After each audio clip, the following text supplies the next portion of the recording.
Hello and welcome to Anatomy of Us. I'm your host, Melanie Studley. What's up, my friends? My name is Seth Studley. I'm a licensed marriage and family therapist. Today we're talking about hidden FOO. I'm not talking about Bruce Lee or Kung Fu, so stay tuned. Let's go.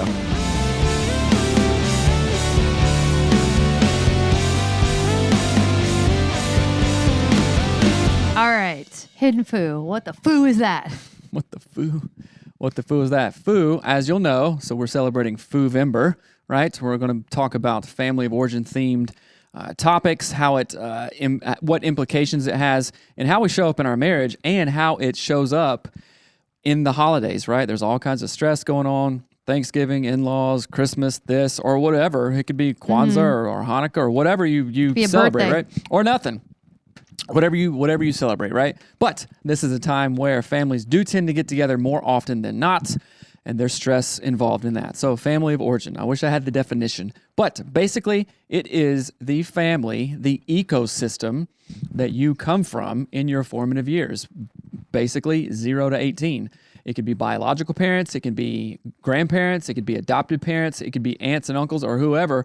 Or it could be, if you're Mowgli, it could be a group of wild wolves that you grew up with. So kind of like our daughter. Her nickname is also Mowgli, and we're not wolves, but she thinks she is. So let's talk about the hidden ways that family of origin comes up, not only just in your regular life, but in the holidays. Right. Well, and I wanted to have this be our topic this week because as we do coaching, right? We do marriage coaching and relationship coaching, and family of origin is hidden in so many things everywhere. It's literally just everywhere, everything all the time. So some of the ways that family of origin is hidden in our lives is that it's embedded in the way we think. Right. Right. So let's just talk about that. Let's kind of cover biopsychosocial, spiritual, family of origin, hidden nugget gems. But first I have to ask you could you please energize up slightly? Me? Yes. I was thinking the same You're thing. pissy. You need to energize up. You've been pissy since our client call because he thinks I'm a bully. So energize up slightly, please. Woo! How's that? Thank you. That's something family of origin right there. So my mom will get the juice and start laughing. You know what I'm talking about? Oh, yes. She'll get the juice. She'll start feeling all jazzy. And then she hasn't done it lately, but I can just, something tickles her, right? We start laughing. And then she goes, remember like the several times she goes, ah! Oh, yeah. It just gets crazy and starts juicing laugh, up. Yeah. It's so funny. Or so when she's driving and she pretends to peel out. Oh, yeah. She'll turn a corner and make that sound. That's hilarious. Yeah. That is very much family of origin. That is. So that's... My family would never do that. No, your family would never do that. And probably the first couple times I did it, you thought, okay, what's going on here? You're weirdo. just like lost your mind, right? Right. But yes. The first thing I was saying, like, is family of origin is hidden inside of how we think, right? So it's not just like how we do Christmas or Thanksgiving or what you expect on a birthday or whatever. It's hidden inside the way that you think about the entire world. It's like we mentioned, what's his name? Parrott. Leslie Parrott. Talk about family of origin being the university of relationships, where you learn everything, right? It shapes your worldview. Right. So even something as crazy, again, this goes to how we think, the hidden family of origin. So something as crazy as what you think about other races, what you think about politics, like our young teenagers. Well, Tuff's not even a teenager, is he? He's only 12. He talks about kids at school talking about politics. Those kids have no idea what the bleep they're talking about, but it's a family of origin insertion of thinking that they are mirroring, right? So it's things like that. Even it's who are we nice to? Who are we mean to? Right. What is clean? What is dirty? How, it's what all what sorts do we of different value things. time-wise, money-wise, spiritual-wise? Oftentimes what religion do we end up? What do we end up practicing? I went to church. I went to a synagogue. I didn't. I did this. I went to a mosque. That usually is what you do, right, with family of origin. So here's a little story, just highlights, and then you've heard it before, and I said it, I think, at our Chicago event a long time ago. But there was a grandmother, a mother, and a daughter, right? And it was around Christmas time. I think it was Thanksgiving or something like that. And they, all the moms and stuff, all the women, females were in the kitchen doing stuff, cooking and, the females making of the species.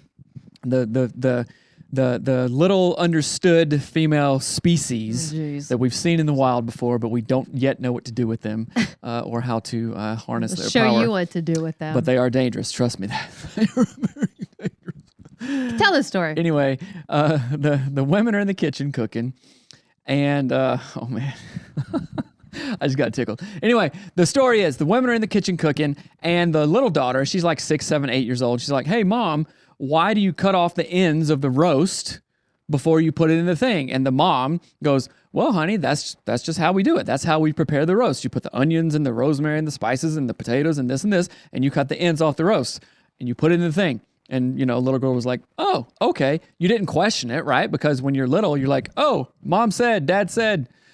That's how it is, right?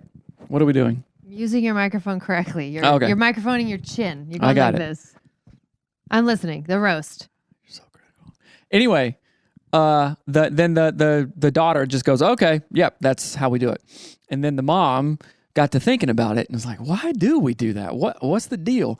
And so she asked the grandma, "Hey, mom, the grandma, why do we cut the ends off the roast?" And she's like, she was thinking about it. She's like, "I don't know. That's just always what we done." And then later at dinner, the grandma says, "Wait a minute. I know why we cut the ends off the roast. I asked my grandma a long time ago, and it was because they were dirt poor and their pans and their oven were too small to fit a whole roast."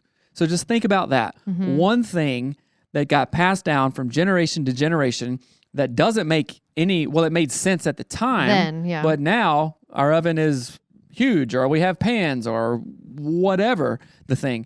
But just think about it.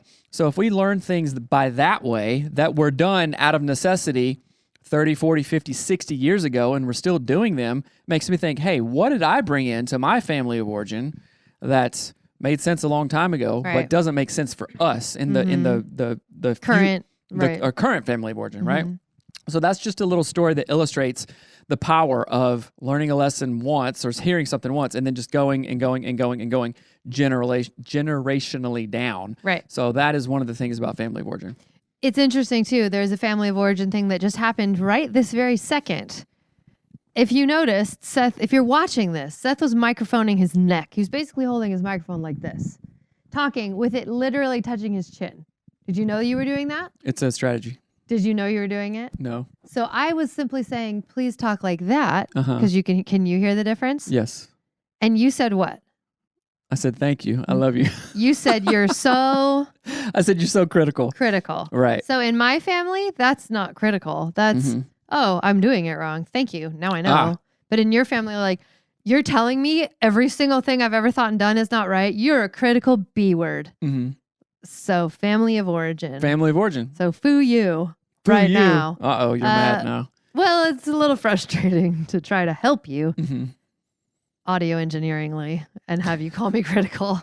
But I was just kidding, by the way. But no, you were not. That's okay, though. So, but I think back to the family. If we think of it like thinking, so biopsychosocial spiritual, right? So even something like what we eat is family of origin driven. So of course, whatever home you grew up in, the food that you ate it's almost like a part of your ecosystem and your mindset, right? So like in our family, we drank Diet Coke and ate Twinkies. Like my dad would eat those gross pies in those, like a Hot Pocket?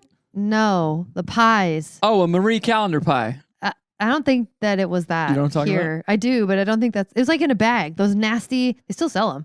Oh, you mean an apple pie that you get at the yeah, they're store. Like in a bag. Right. And there's more than apple. Yeah, there's apple, there's cherry, there's grape. Those give me, like, thinking of them gives me a stomach ache. I used to eat those as kids. Yeah. Right. And so my dad ate them as an adult all the time. Your dad has a sweet tooth. He has a gas station tooth, I think. Get the jerky out of the grab it with your hand. Disc. A jerky disc. I love powdered, the jerky dip. The jerky dip. It was my fave. But anyway, so the stuff like that, like those things are influenced by the house and the home and the people that you grew up with, but they're crap we fight about as married couples. Okay, so think about it this way. This brings up a really good illustration. So I grew up out in the country. My first job was like at 13 and 14 years old, pumping gas at a full-service gas station, right? Run out, pump the gas, take the money, go back and get a tip. I ran the cash register, and this was a country store, so I met all kinds of crazy people, which was really awesome. It was like an education for me, kind of growing up, right? And right across the street was another gas station. It's called Kathy's, right? Kathy's Grocery. And she didn't sell gas, but she sold other stuff and hot dogs. Just hot dogs, where you like boiled hot dogs on white bread with the relish and the thing. And we would love going down there. Get you a Kathy's hot dog. Getting a Kathy's hot dog, put the chili on it, which was basically just like brown liquid, more like gravy, not chili.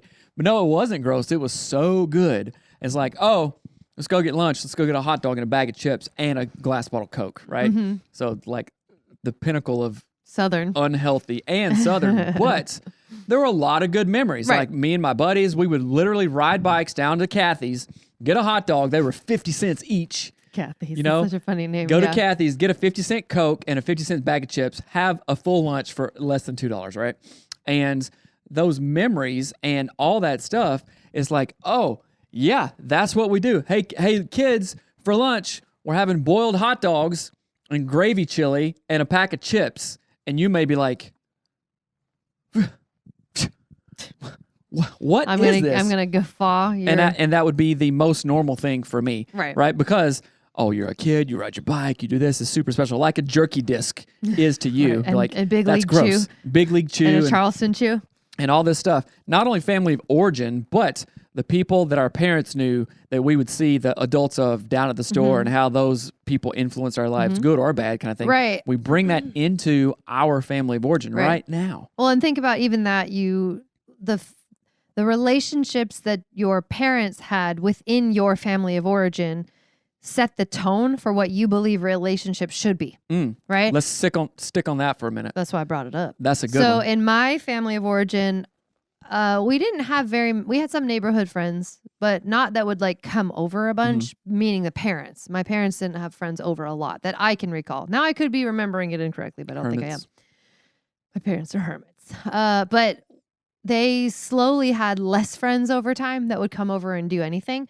And so like it's literally, you could go an entire year without a non-relative stepping inside of your house, and then on Thanksgiving or Christmas, someone might come over for 20 minutes or something. Right. But usually in my family of origin, it's all relatives, always, only. And in Seth's family of origin, I mean, I was thinking about this the other day. What's your grandma's neighbor's name? I can't think of it. Richard? Roger. Roger, right. Roger will just come over. Like he'll see people in the swimming pool and walk over. So we're all swimming. Of course you do. And I remember the first time it happened, being like, "Oh my, what is this person doing over here?" And your whole family's like, "Hey, Roger," and I'm just like, I should be going inside and changing into clothes. This seems inappropriate. But he comes over all the time. That's so funny because it's like, oh, somebody that I don't know is invading my space. Yeah. That's what you and your family think about everything. Yeah. But what are they doing? Living. Are they like in proximity. are they like trying to sneak on you or spy on you or like get your wallet that's under your towel Not Roger, or something? no. You know what I'm saying? Or just be a weirdo? No, it's like, and that's how I grew up. Your neighbors just pop over. Hey, who's in the drive? Oh, Brian Smith's here? Oh, that's so and so. Oh, hey, then you go out to meet him or they come on in. You're supposed to say the real name. Oh, sorry. Jimmy Grubbs is here? Or whoever, I hadn't right? even met him. I've heard his name so many One times. of my best friends a long time ago. But it's that idea that these are things that we used to fight about because it would be like Seth would want people to come over and I would be weird about it. Or if people were over or just stopped by, like my set point for tolerating that is 0 because I have 0 experience. Right. Seth's set point is Southern back porch It was 1,000. life. What happened yesterday? So I made homemade biscuits, which is what I do. This is a hilarious story just in general. Right? So homemade scratch biscuits yesterday. Kids asked for them. I made them. Okay. I can't eat them because I'm doing 75 hard. Almost done. Right. Let me tell it from my perspective first because I saw it first. So this is being recorded right after Halloween. So yesterday was Halloween when we were recording this. And I woke up late, which almost never happens, which was so pleasant. And as I'm walking down the stairs, like I literally just wake up, no makeup on, in my J's, 100%. And Seth had sent the kids up because he had made biscuits and I could smell bacon. And so they were inviting me down for breakfast. And as I'm walking down the stairs, I see my best friend, Pamela, walk up my deck, like the front porch. And I could see, and she she was wearing a purple crayon costume at like 9:30 in the morning, which is even funnier. Why So not? she comes up the thing, and my immediate thought was, what do you think my immediate thought was? Seth will be mad. No, try again. I'm mad. Nope, last try. You're mad. No, my immediate thought was, she didn't call me. Oh, really? My immediate thought was she was supposed to call. Like if she's coming over, she should have called. Oh. I wasn't mad. I was actually really happy to see her, but I was like, she didn't call me. Mm-hmm. So that was my first thought. And so then I opened the door and she brought over pickles. This story sounds so weird. She's in a crayon costume, bringing over pickles in a Victoria's Secret bag, which was very funny because our friend is moving and Right. she had extra pickles. Right. So she brought over these pickles right as you finished making breakfast. Mm-hmm. And so Seth literally was like, come and eat breakfast with us in your crayon costume. And so she did. Like our Halloween breakfast had an extra guest in a crayon suit. Right. And it was super, super fun. But like in my family, that would have never, I've never eaten So- a meal with a pop-in guest in my family of origin ever. If that would have happened, would people have been mad about it later? No, I don't think so. They would have just said it was weird or goofy or whatever. But not even in a bad way. It's just that they would have commented on it, almost like I was talking about this morning with our client. Made a comment that sounds really negative, but the reality wasn't negative really. Hmm. You know what I mean? Right. And so but that's just a really good example of like in the past, these are things we would have fought over. Like, why didn't you tell me? Well, you didn't ask if she could come in, or you blah blah. You didn't think about my feelings, right? No, I wouldn't have said that. Not you, me. Right. I would have said Right. that. Okay. Yeah. So these things have implications, right? And think about it this way. Rarely do I say, okay, let's think about an argument that you've had in the past, like something bad, right? I'm mainly forward focused. What we Think about expands. What? yeah, what we think about expands, right? Well, I can't even talk. Jeez, what we focus on grows, right? Right. And so We get more of what we think about. that's right. We attract it, right? So in this case, My I'm going hands to are say, all right, think about maybe last holiday season, or maybe the one before that, because COVID has kind of COVID has messed stuff up, right? So let's think about pre-COVID. Think about an argument that you had, whether you were at your in-laws or his in-laws or whoever's, right? And was it an argument about family of origin? Right. Okay. Yeah, that's a great question. If it was, then I want you to think about it and go, man, okay, was I being crazy? Was he being weird? Was she being weird on that? And what could I have let go and embraced that would have made a different evening? The right? lion. Embrace the lion, right? Hashtag Cody Overham. Anyway, think about it that way. And now do things differently so you don't repeat that. Right. And I like the idea of going back in time and thinking of like arguments that you've had and saying, if I overlaid a family of origin filter on this, would I see it more clearly? Yes, you Right. So again, like biopsycho, so like how we think, Mhm. how we live. So bio, like, you know, if your friends come over while you're swimming, it's fine. They're not going to try to murder you kind Right. of vibes. Spiritual, you know, church is a big one. I grew up this is a very funny difference actually, now that I'm thinking of it. I grew up Catholic. I don't think any of us really like cared about Catholicism, but Mhm. we grew up going to two different churches. One's was St. Joseph's in Issaquah. And then the other one, which is just funny to think about, like Catholic, like choir robes and boring, Mass. right? Mass. And then, and no offense if you love Catholicism, I'm not trying to knock it. It's just kind of a funny experience. But then the other church we would go to as I got older was St. James Cathedral in Seattle, where I sang in the youth Right. choir and all this. And that's jazz. the And the big- large it's a big, Catholic cathedral. church in the downtown sector of Seattle, right? Right. It's like the big one. It's huge. It's crazy. it's pretty. Yeah. But that's my church experience. Catholic, it's boring. They read the same thing. It's like on a calendar what they're going to read. Peace be with you. And also with you. There's candles and weird outfits, right? Right. And it's boring. I'm going to reiterate that it is boring. When we were kids, we would like draw on all the papers and sit in the pews and like Mhm. put gum under the thing and just like fight in the pews. Seth's family attends Praise You want Cathedral. me to say it? Go ahead. Well, I grew You are a friend of God. That's what I know. He calls me friend. I am a friend of God. So I grew up charismatic Church of God, right? And Loving life. speaking in tongues, 10 speed running down right, the aisle. right, Woo! all kinds of stuff, Saying and like this. and a lot of my friends did too, right? Like the friends I was in the band with, a lot of those guys, I could say, hey, you ever seen somebody fall out in church? Are you ever seen somebody run the top of the pews in church? You ever The seen top of the pews? It gets crazy. It the got tops? yeah. Who? I always wanted to do that just to see if I could. That's actually how moshing started. Not moshing, stage diving. Stage diving. Yeah. It was really just from a praise church. cathedral. Yeah. And then like, singing the same song just over and over because the spirit hit you and all this stuff. And then what's the piano player? Bobby? Right. He starts, that organ strikes. Yeah. And the then saxophone player goes. The music hits, you know what I'm saying? So it was very, very, very, very different from how Melanie grew up. So from Ave Maria. Right, from Ave Maria to what is it? Call him up. Tell him what you want. Jesus on the main line. That's the name of the song. But anyway, that's how I grew up. Tell him what you need. No, tell him what you want. Tell him what you want. Sorry, Yeah. I didn't grow up with that. And so there's a difference there. So that's going to have implications on how we celebrate Christmas or other holidays kind of things, or like or Halloween what or we whatever. think church is like on a Sunday. Like we didn't know. We went to St. James a few times, and we didn't know. And so these things. Well, eventually we settled on our own, which Right. was a different church, which we don't even go to anymore. Right, it doesn't exist But anymore. it was very different from Church of God and or right. Catholicism vibes. But going if you took like some of our conversations then and just went, oh, hey, you guys, this is family of origin. This is not there isn't a right or a wrong.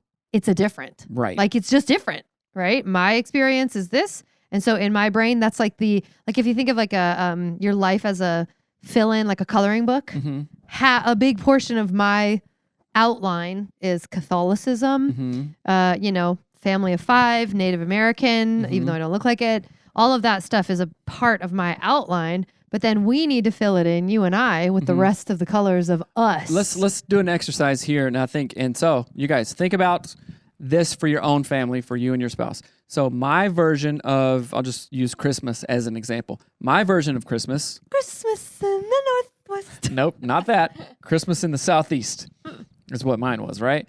So, okay, let's just start in December. Yep. All right, we start thinking about setting up a tree. We always had a real tree. No fake bullshit trees. Yeah. Stupid ass bullshit Keep fake on trees. talking. Keep on talking. Obviously, I have feelings around that. I just wanted to cuss around that too. Yeah, good. You did. There were tons of presents. I remember like my grandma there were tons of presents. Did you see my face fall just now when you said that? My face literally fell. I could I know. feel it. Was that surprising to you? Yes. Tons of presents. It's not surprising. It's not. So, anyway, my story. Real Christmas tree, tons of presents, stockings on the fireplace kind of thing. Sometimes, rarely, we would have a Christmas party at our house. Like my mom and dad and like all the horse friends and stuff would come over, which is kind of fun. Centaurs. Yes, centaurs and other mythical All beasts. the centaurs would come over. No, and then my grandma would have a party too. And that was always fun because she would make all kinds of snacks. She would go all the way out. She would show up and She would show out. Show up and showing out. She's in her British way. Right. So that's what we would do with them, right? And then, okay, go, Christmas. We do some, maybe school Christmas parties or stuff like that. And then open a present on Christmas Eve, right? Open one present and then wake up early, open presents on Christmas morning, and then usually go over to grandma's for a big Christmas dinner, right? And on Christmas Day, our neighbors would just come over and like, oh, what'd you get? Hey, how's it going? Kind of thing. So it was a very festive thing. I would call on my friends and be like, hey, what'd you get, man? What's going on? Then when we could drive, I would go and visit them and we'd like exchange gifts with neighbors and stuff like that too. So it was like a big thing that just wasn't our direct family kind of thing. So that was my version of Christmas, right? And I think this is important for couples to have because like, what? I mean, even in this conversation, your face dropped. I don't know. Were you disappointed that I got a bunch of presents or something? No, it's But it was information to you, right? That you didn't know after 17 years of marriage, 18 of like even being together, right? So what was your version of Christmas starting December 1st up till Christmas? I don't know. Like mom puts decorations up. We do decorations at some point. And then we would get a lot of presents, but it wasn't like we would only get presents from our parents. Like we didn't, necessarily get presents from my grandparents in the same way that you Is would that why from your face grandma. dropped? Does that hurt your No, feelings? no. It's more, it actually gave me a lot of clarity around things that we have fought about in the past. Mostly why you think I don't do anything. Like that actually really gives me a ton of clarity because I think in the past, what was the pinnacle level of me experiencing or recreating my family of origin Christmas, Mm-hmm. right? Which is basically like yours, but just muted, just Right. less, right? Like I've never had a friend call me on Christmas. Inferior, you mean? I've never, oh goodness, we didn't really have neighbors stop in on Christmas.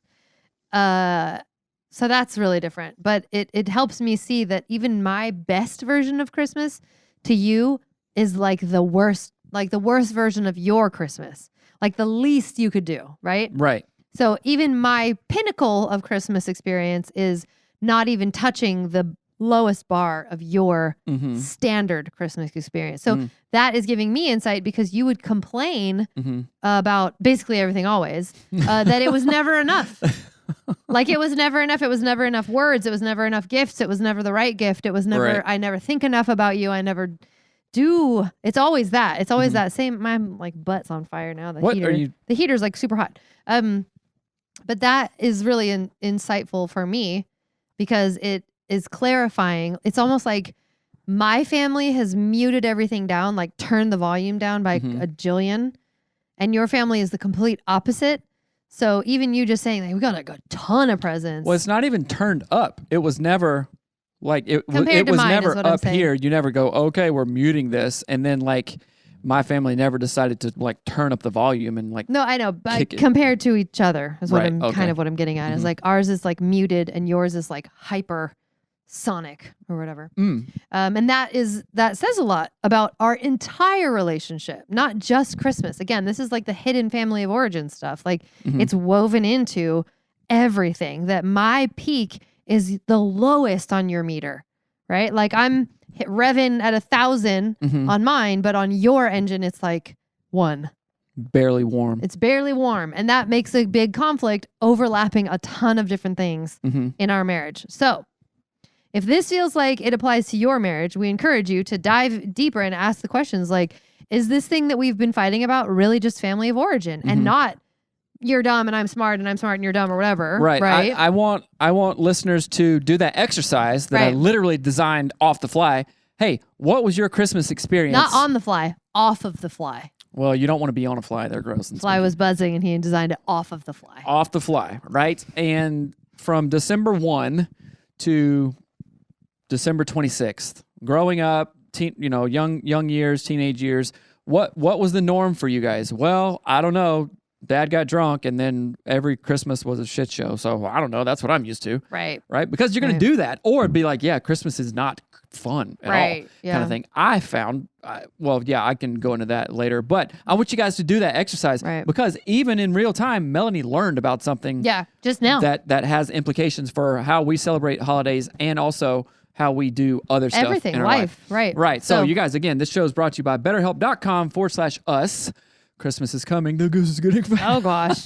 So go there. to betterhelp.com/us to get the help that you need and find a therapist that you need. And if you have any questions, send them in to hello@anatomyofmarriage.com. Mhm. And if you can rate and review our show on iTunes, that would be awesome. And we would love you for it.